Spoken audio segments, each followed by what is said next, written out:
guys, welcome back to DETALKS. I've got Yvan Lacroix of Optimum Polymer Technologies with me today in the shop. Welcome to Boise, buddy. Thank you, sir. So today, guys, we're gonna kind of talk about starting a detail shop and what things you may need, what it employs. A lot of people think they can just get a couple products and start a shop. Other guys think they need a ton of things and may break their budget. But I've run a shop for about 4 years now, but I've managed many other shops over the last 19 years of my detailing. And Yvan has had more experience than I have at running a shop. So, Yvan, tell us about it. Well, first thing, equipment, insurance, permits, and the shop itself. Yeah. You know, where are you going to start? Do you need a 1-bay shop? Do you want a 10-bay shop? Do you have a 40,000 square foot facility? Do you have a 2,000 square foot facility? Do you have a 500 square foot shop? So those are things that you really need to find out to figure out what can your market bear? What does your market need? What do you want to do? Do you want to do 20 cars a day, or do you want to do 2 cars a week? Right. So those are all things that you have to figure out. Your business plan. So your first thing is your business plan. What are you doing? Right. What do you want to do?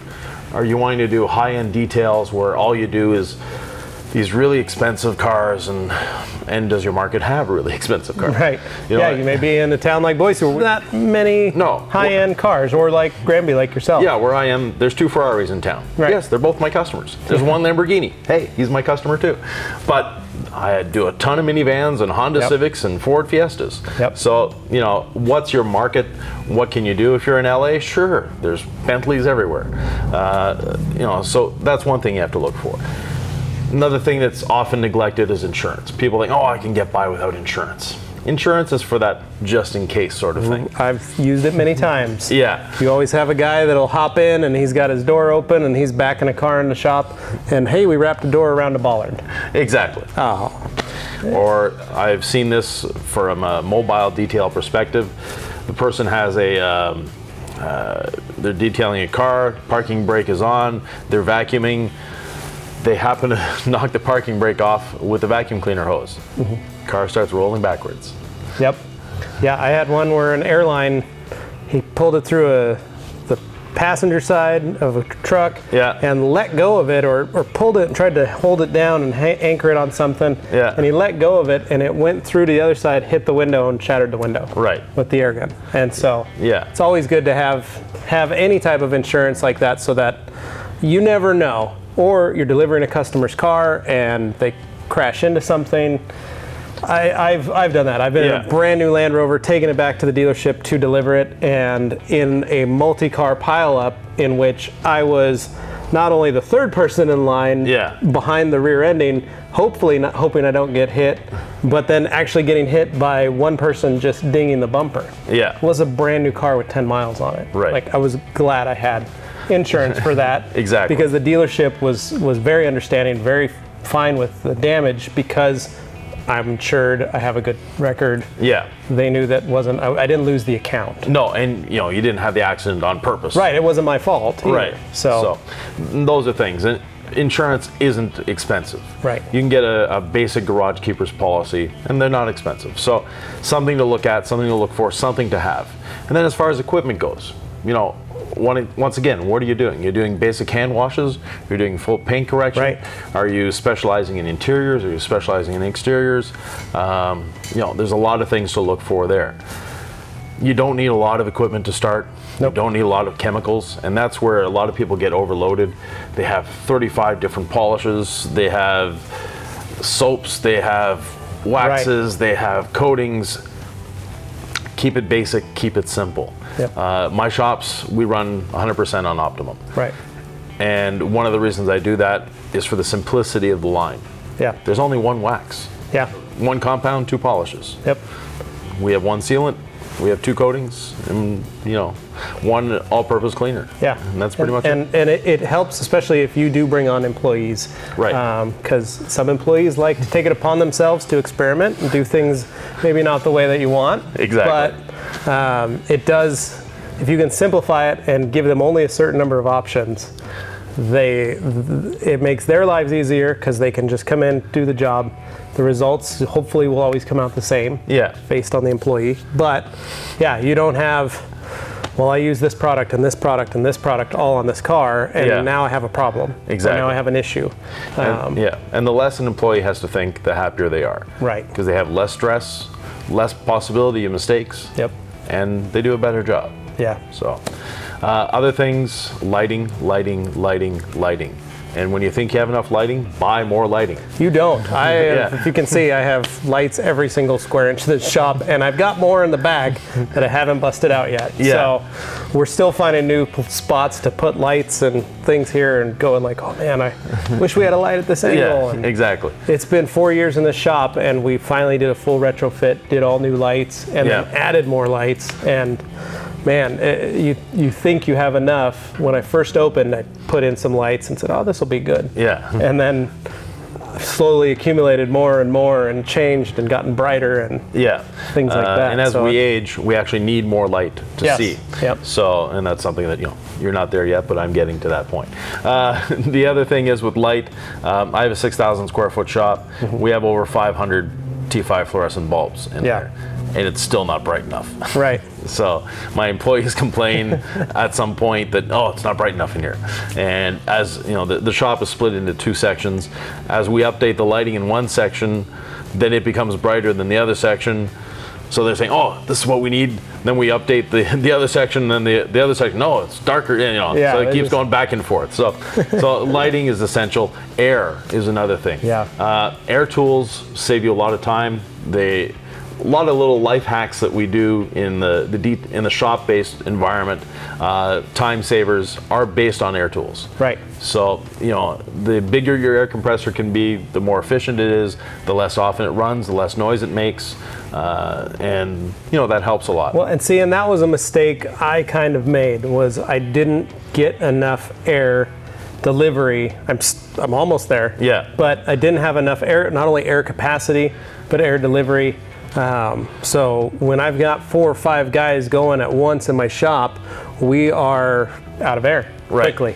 Yeah. And even though the machines are going and we've got 100 gallons of air, it's not enough. No. And so I'm looking into another 60-gallon machine to push everything, and a bigger motor and a bigger drive, and actually being able to overcompensate for the air, just because it gets to the point where you just can't use it if there's no air pressure. No, everybody's running 20 psi, and you can't blow stuff out of the car anymore. Exactly.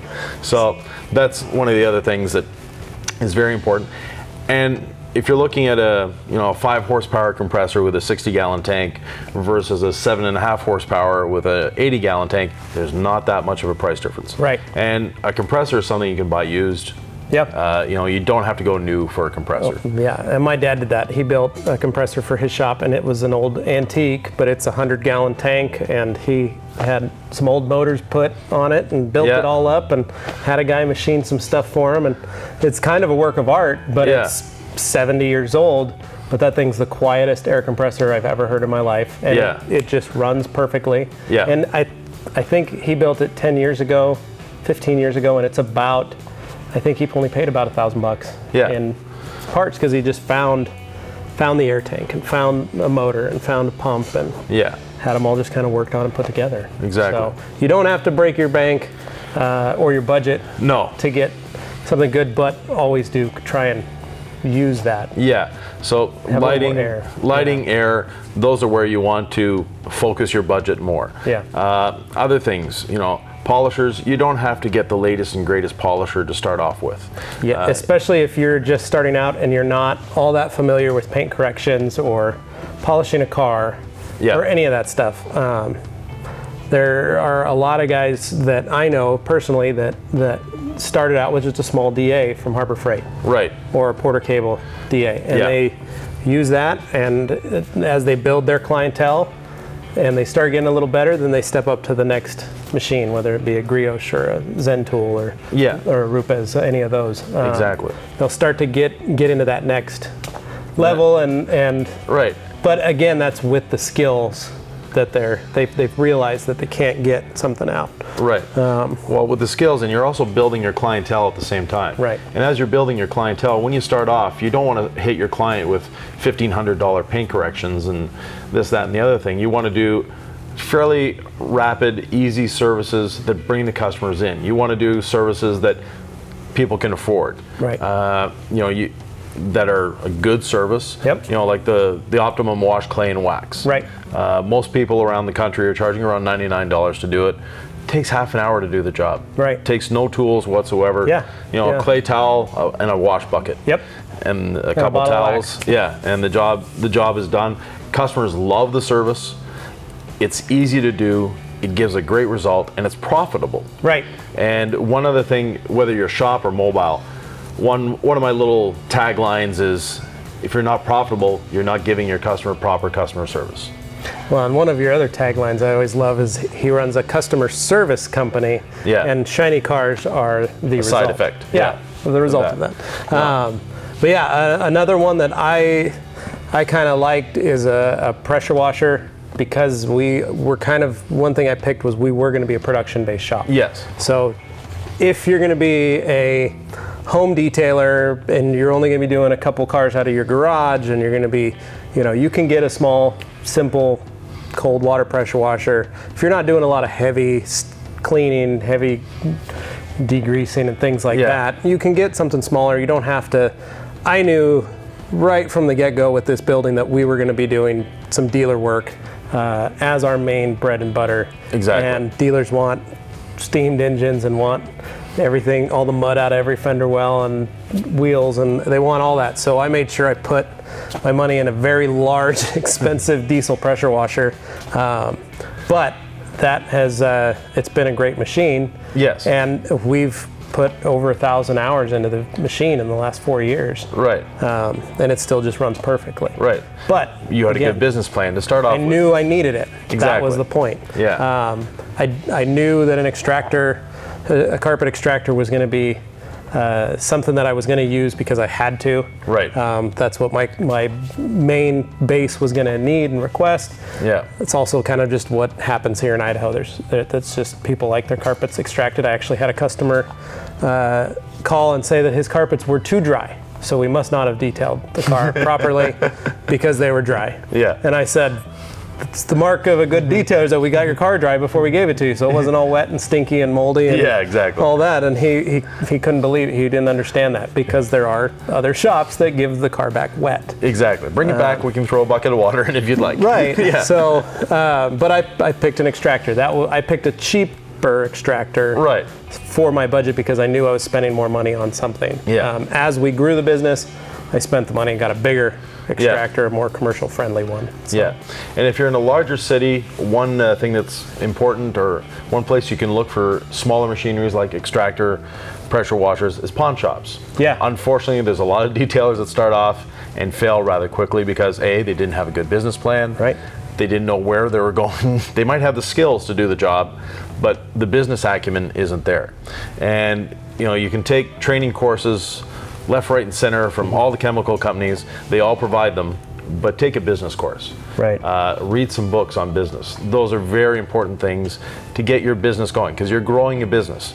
Yeah. Detailing is a hobby for a lot of people. Right. And it's a great hobby to have. It's fun. But when you're starting to do it to make your living out of it, you need to convert it from a hobby to a business. So those 30-hour paint corrections have to be brought down to a 6-hour paint correction, but with better results. Right. And you got to make sure that you're paying yourself appropriately. Yes. But enough that you're also there are a lot of guys that they'll get the cash and they'll just take the money that they got from one job and start paying their bills and rent off of that. Yeah. Try and set up a business account. Try and separate your personal pay from the business pay. Yeah. Pay yourself like an employee after a couple weeks or a month or a week or whatever you feel like. Exactly. But that way you always have a certain amount of money set aside, because you never know when your air compressor breaks or your extractor breaks or your pressure washer breaks. Winter happens. Or winter happens. Yeah. So being smart with that money, making sure that you've got some set aside, or if you're saving and things are going really well and you can plot your, you know what your months are going to be, and after that, spend it on a tool, spend it on training, spend it on, SEMA or trade show or any of those kind of things, to help grow your business or just, grow yourself. As retirement savings. Yeah, retirement savings is a big one, because there's a lot of us that, there's a lot of detailers that never went to college. No. There's a lot of us that never graduated high school. Yeah. So a lot of guys never learned this stuff. No.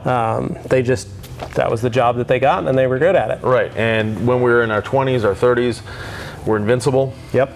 We can detail for 12 hours a day and go home and still be relaxed. When you get to a certain age, after 8 hours, it's over. And when we get past that, after 20 hours in a week, we don't want to be working too much anymore. Yeah. So you want to be saving for that. You want to be building your business with a view of getting out of your business one day. Right. And if you are your business, and there are a lot of detailers that unfortunately they are their business. Right. You can't sell that. It's not monetizable. There's nothing attached to it. And especially for a mobile business. Right. Dan Williams, another Optimum rep, he actually did something that's very rare in this industry. He actually sold his mobile business because he had built it to a point where, even though it was called Big D's Mobile Detailing, he was an accessory to his business. Right. And that's something you have to become. If you are your business, you don't have a business. Yeah. You have a job.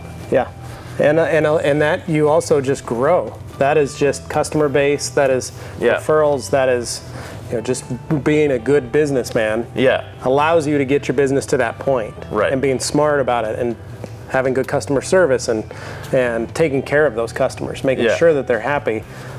They refer new customers, and it just makes it nice. Yeah. There's a lot of guys that turn down work left and right just because of someone's attitude or things like that. Now, sometimes that's a given. I've fired customers before. Right, and sometimes you have to do that. But at the same time, you've always got to kill that customer with kindness. Yeah. And hopefully you can turn a negative into a positive. Yeah. And they'll come back. Exactly. Which is great. Which is the goal. Right. And one thing we're actually going to get into in another detox segment is employees. But a lot of detailers are afraid to have employees. Right. And one line I hear a lot is, well, an employee can never do it as good as I can.